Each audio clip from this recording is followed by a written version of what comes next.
Good evening, everyone. Corey Anderson here.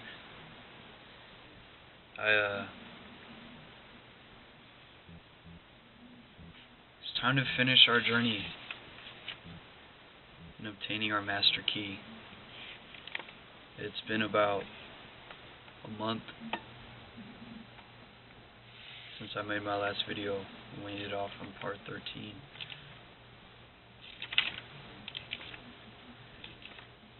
And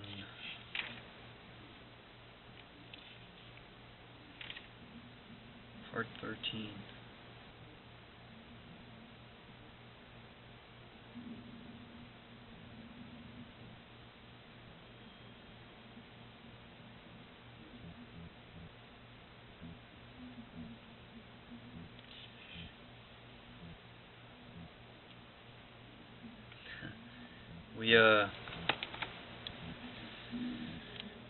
We went about 3 weeks to a month without reading this. We've been so caught up in work, getting a lot more clients, a lot more people to help, a lot more people to give guidance to when it comes to their health and fitness lifestyle. And we got so caught up in it that we completely forgot about Corey. Not completely, but we kind of forgot about Corey. Yeah, we're here helping all these people, but we also need ourselves. And this is me. I read part 14. I just went ahead and I had read it for the entire week, and then so you know what, Corey? Let's finish these with the videos. Why not? I mean, I had already started, and I remember when he said, once you make up your mind to do something, you got to do it. You got to see it through to the very end, even if nothing happens from it. You still did it. You still did it. You went through the motions. You went through the course. You did it. And that's all that matters, is that you've done it. And yeah, let's keep going. We're pretty much halfway through the book, and there's still so much to learn. So let's keep learning. So, introduction to part 14 from the Master Key System. You have found from your study thus far that thought is a spiritual activity, and is therefore endowed with creative power. This does not mean that some thought is creative, but that all thought is creative. This same principle can be brought into operation in a negative way through the process of denial. The conscious and subconscious are but two phases of action in connection with one mind. The relation of the subconscious to the conscious is quite analogous to that existing between a weather vane and the atmosphere. Just as the least pressure of the atmosphere causes an action on the part of the weather vane, so does the least thought entertained by the conscious mind produce within your subconscious mind action in exact proportion to the depth of feeling characterizing the thought and the intensity with which the thought is indulged. It follows that if you deny unsatisfactory conditions, you are withdrawing the creative power of your thought from these conditions. You are cutting them away at the root. You are sapping their vitality. That does make a lot of sense how he says that, because from what I remember when we were reading in our book How the Mind Works, Christian D. Larson was talking about consciousness and energy, that the more consciousness and focus and energy you put towards something, the more life you are giving it. And likewise, he's saying here, if you deny these conditions, if you don't give your attention to them, they'll just die at the root. Kind of like let's say, you know how they say your mind is a garden. Okay, let's say, for example, take a thing of grass, okay, a little patch of grass, and you're watering it, you know, like your thoughts are the water. And the more you think about this grass, the more you're putting these thoughts, your consciousness, your water into this specific pile of grass. Okay? Dirt patch or grass patch. Let's say you take your focus off of this thing and move it towards something else. Okay? This patch of grass essentially will start to wither away and die because you stopped giving it life. You stopped giving it attention. You stopped giving it focus. You stopped giving it your consciousness. Does that make sense? That does make sense, doesn't it? This feels good, I'm not gonna lie. Remember that the law of growth necessarily governs every manifestation in the objective, so that a denial of unsatisfactory conditions will not bring about instant change.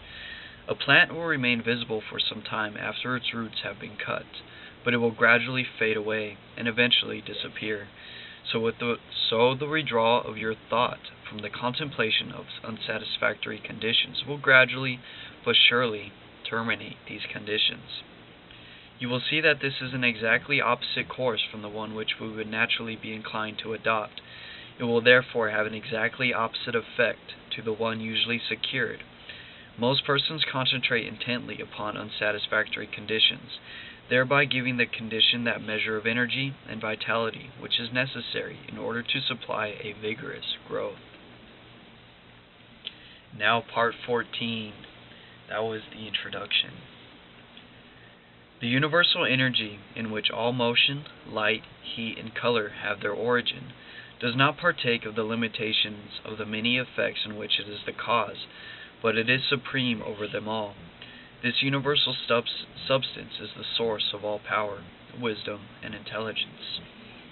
And in our lovely book, which we have been reading, The Science of Being trilogy by Wallace D. Wattles, he talks about this invisible substance as an intelligent substance, an intelligence which all things have perceived. And same thing with what Charles F. Haanel has been saying this whole time, this universal intelligence, this consciousness energy, this ocean of pure being that we all live in. And I've been listening to an audio. It's a book by Genevieve Barron. It's called Your Invisible Power. She talks a lot about Judge Troward, and Charles even mentions Judge Troward in one of his chapters. And in this book, Genevieve goes over how we are all divine centers of God within God. And that makes a lot of sense because in Wallace's book, he talks about how man is a center of intelligence. We have an ability. We think. We have an intelligence. Like we could think. You know, like different.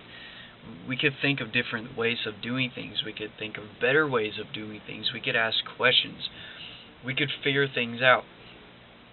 And according to the things that happen in here, when you're thinking specific thoughts to the law of attraction, you are attracting other similar thoughts that are in accordance with whatever it is that you were thinking. So, whenever you have an ideal that you want to achieve, for example, you're thinking about it, you're always working towards it, and you'll gradually get more and more thoughts and ideas and different ways and different means and how you could help bring that ideal that you have to pass. And that is very interesting how they talk about that. And because we're all embodiments of this universal intelligence, this energy, and there really is no difference in kind or quality. Like they say, the only difference really is one of degree. Your mind is the universal mind.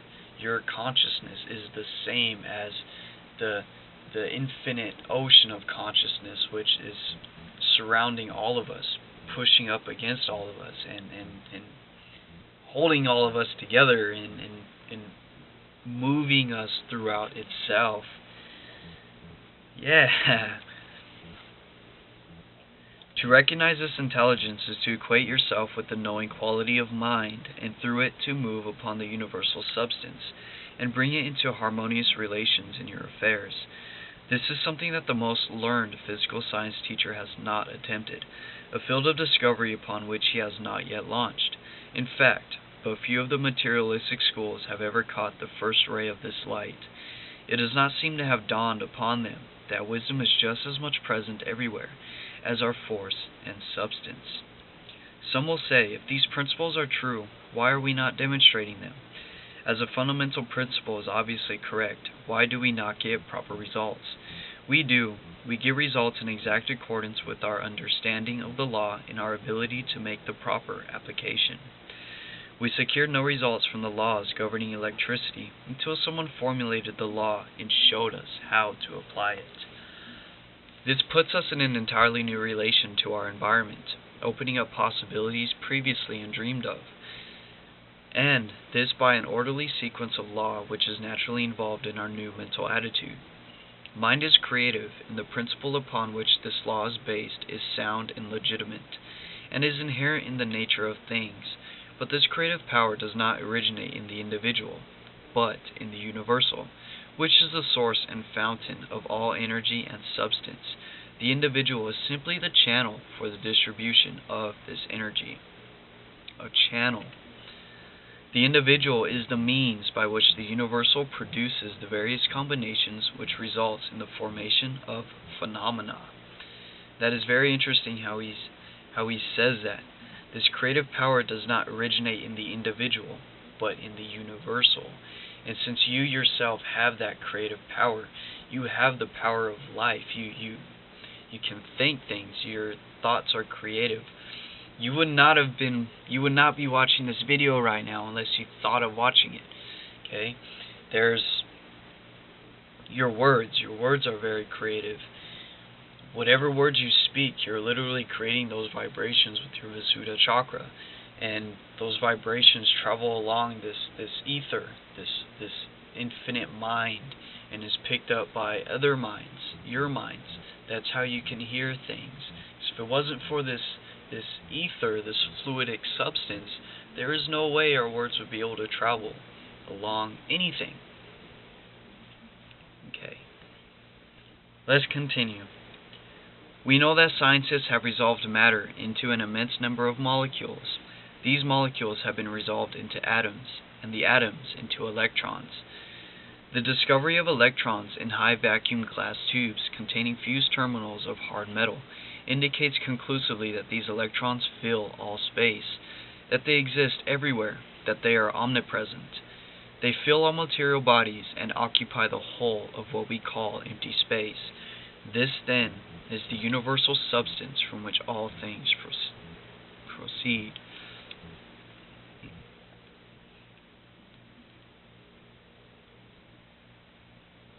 Molecules, atoms, electrons. So he's saying here that electrons, it's the electron that's the intelligent energy. It's the electron that creates everything. It's the electron, the most basis of all things. They pose a point for electromagnetism. If everything's made out of electricity, it must be held by magnetism, or else we would not be in this position. The sun wouldn't be there, the earth wouldn't be here. If it's made out of electricity, what is it that's holding it together then? And that must be where the gravity comes from, the magnetism. Electrons would forever remain electrons unless directed where to go to be assembled into atoms and molecules, and this director is mind. Okay. A number of electrons revolving around a center or force constitutes an atom. Okay. So mind is the director of these electrons. You know, I remember reading this in mental chemistry. That was a while ago. A number of electrons revolving around the center of force constitute an atom. Atoms unite in absolutely regular mathematical ratios and form molecules, and these unite with each other to form a multitude of compounds which unite to build the universe. That is really cool. The lightest known atom is hydrogen, and this is 1,700 times heavier than an electron. An atom of mercury is 300,000 times heavier than an electron. Electrons are pure negative electricity, and as they have the same potential velocity as all other cosmic energy, such as electricity, heat, light, electricity, and thought, 189,380 miles per second. That's how fast it travels. It says neither time nor space require consideration. The manner in which the velocity of light was ascertained is interesting. The velocity of light was obtained by a Danish astronomer, Romer, in 1676, by observing the eclipses of Jupiter's moons. When the Earth was nearest to Jupiter, the eclipse appeared about 8 1/2 minutes too soon for the calculations, and when the Earth was most remote from Jupiter, which is farthest, they were about 8 1/2 minutes too late. Romer concluded the reason to be that it required 17 minutes for the light from the planet to traverse the diameter of the Earth's orbit, which measured the difference of the distances of the Earth from Jupiter. This calculation has since been verified and proves that light travels about 186,000 miles a second. Electrons manifest in the body as cells.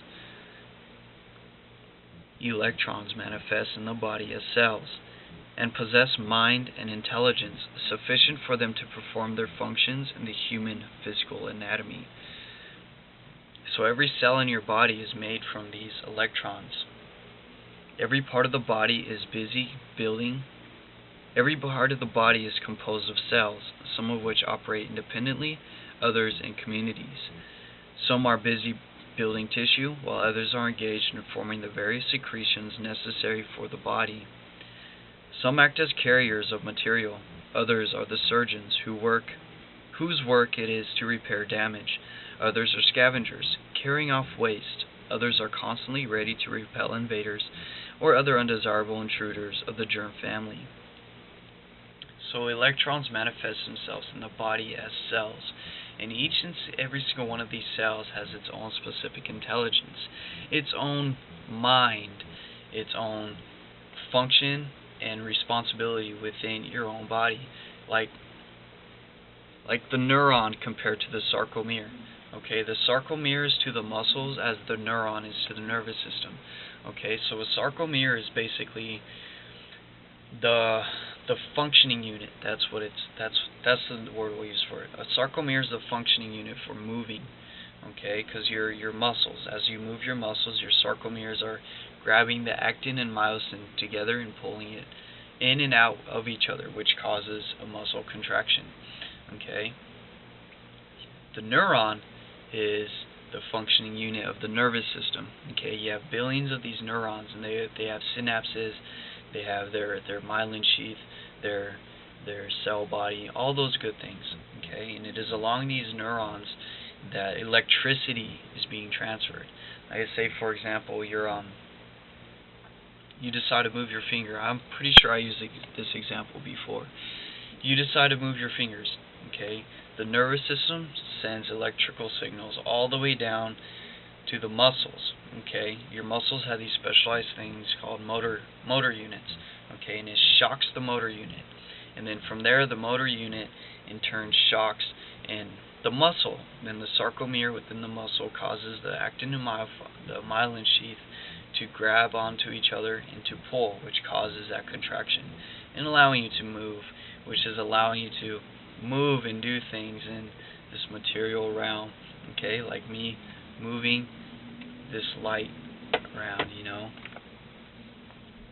Okay, where are we? All these cells are moving for a common purpose, and each one is not only a living organism, but has sufficient intelligence to enable it to perform its necessary duties. It is also endowed with sufficient intelligence to conserve the energies and perpetuate its own life. It must therefore secure sufficient nourishment, and it has been found that it exercises choice in the selection of such nourishment. So whatever you eat goes into the bloodstream, and it is through the bloodstream that everything gets distributed throughout the cells in your body. Okay, your blood is literally like Well, other than your heart, your blood is the most important thing. The blood plasma is what keeps alive all these living cells, these electrons, you know.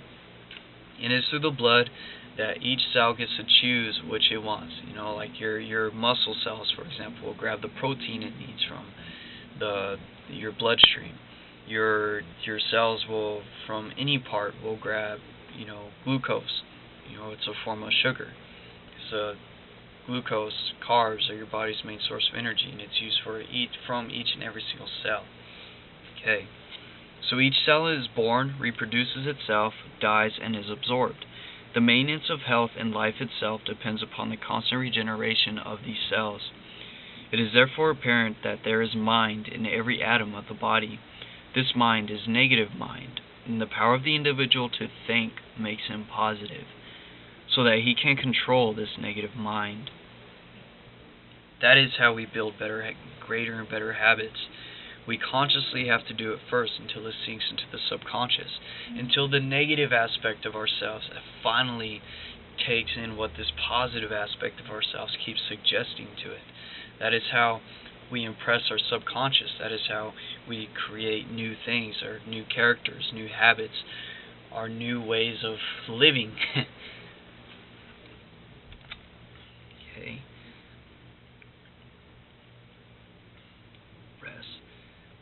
Okay. This is a scientific explanation for metaphysical healing, and will enable anyone to understand the principle upon which this remarkable phenomena rests. And I've just gone over a chapter in the science of being well. It basically goes over the placebo effect. When people believe that they're going to be healed by something, their body heals itself. This subconscious mind, this negative part of your mind, which is so inducive and so under the influence of the conscious part of the mind, literally reacts and changes itself to whatever thoughts you are thinking. That is how metaphysical healing helps, because when you believe you are healthy, your body will manifest that health within itself.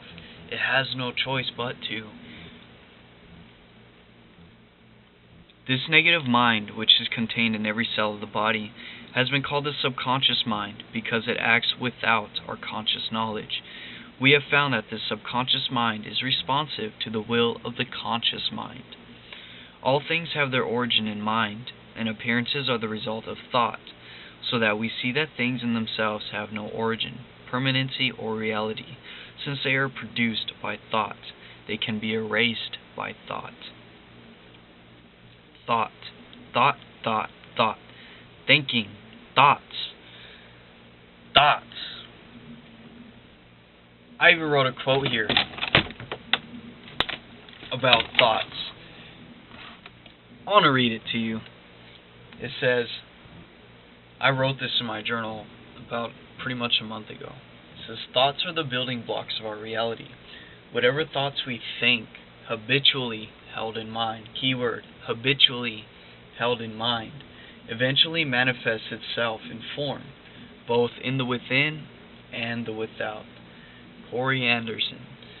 Man, that's cool. Yeah, I know. I was surprised when I wrote that too. I was like, man, Corey, you wrote this stuff? Oh, man. Anyway, let's continue, shall we?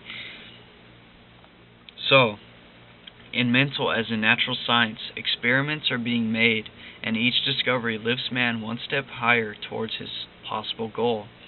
We find that every man is the reflection of the thought he has entertained during his lifetime. This is stamped on his face, his form, his character, his environment. Back of every effect there is a cause, and if we follow the trail to its starting point, we shall find the creative principle out of which it grew. Proofs of this are now so complete that this truth is generally accepted. The objective world is controlled by an unseen and heretofore unexplainable power, and we have heretofore personalized this power and called it God. We have now, however, learned to look upon it as the permeating essence or principle of all that exists, the infinite or universal mind. The universal mind, being infinite and omnipotent, has unlimited resources at its command, and when we remember that it is also omnipresent, We cannot escape the conclusion that we must be an expression or manifestation of that mind. A recognition and understanding of the resources of the subconscious mind will indicate that the only difference between the subconscious and the universal is one of degree. They differ only as a drop of water differs from the ocean. They are the same in kind and quality. The difference is one of degree only. Can you appreciate the value of this all-important fact? Do you realize that a recognition of this tremendous fact places you in touch with omnipotence? The subconscious mind being the connecting link between the universal mind and the conscious mind, is it not evident that the conscious mind can consciously suggest thoughts which the subconscious mind will put into action? And as the subconscious is one with the universal, is it not evident that no limit can be placed upon its activities? A scientific understanding of this principle will explain the wonderful results which are secured through the power of prayer. The results which are secured in this way are not brought about by any specific dispositions of providence, but on the contrary, they are the result of the operation of a perfectly natural law. There is, therefore, nothing either religious or mysterious about it. Yet there are many who are not ready to enter into the discipline necessary to think correctly, even though it is evident that wrong thinking has brought failure. Thought is the only reality. Conditions are but the outward manifestations. As the thought changes, all outward or material conditions must change in order to be in harmony with their creator, which is thought. Creation. Thought. Have you guys ever heard of Thoth the Atlantean? He was an Egyptian priest king. He lived 36,000 years BC before a lot of things with Egypt and Kim. It was called Kim. It's in his Emerald Tablets of Thoth the Atlantean. And I've heard it a lot of times. I've read it, and he says it in his tablets. He says, "In the beginning was nothingness, a void of eternal nothingness. And out of this void came a thought. And from that thought, things started to be created." From thought, thinking. It's like you could kind of compare it to like just closing your eyes and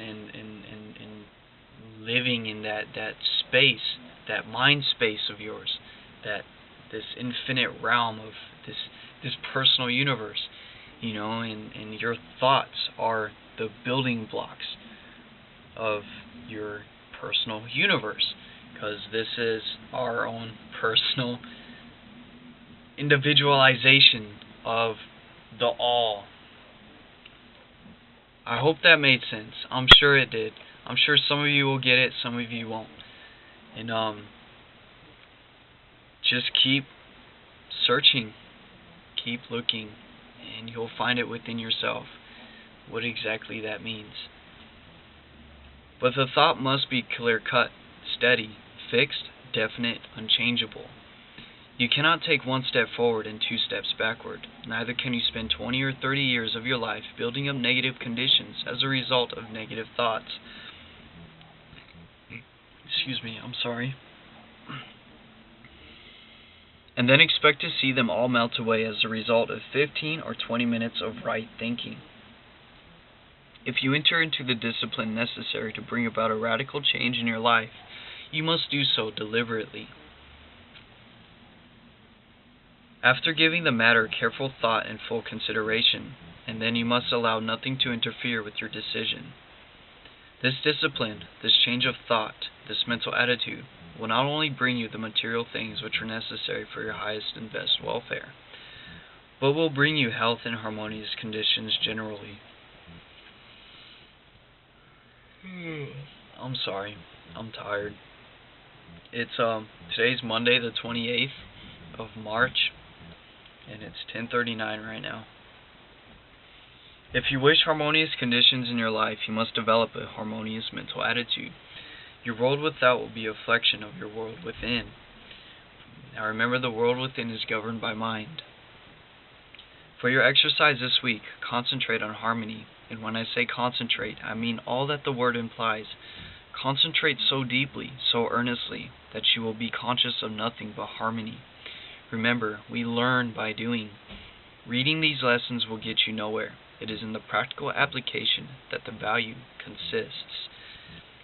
And here we ending it with a quote by George Matthew Adams, which says, "Learn to keep the door shut. Keep out of your mind and out of your world every element that seeks admittance with no definite helpful end in view." Now I know he had that same one in another chapter. Now study questions and answers. Question 1. What is the source of all wisdom, power, and intelligence? Answer: the universal mind. 2. Where do all motion, light, heat, and color have their origin? In the universal energy, which is one manifestation of the universal mind. Energy.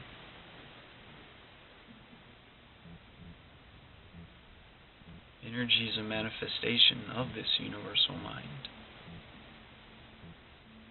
It's not quite it, is it?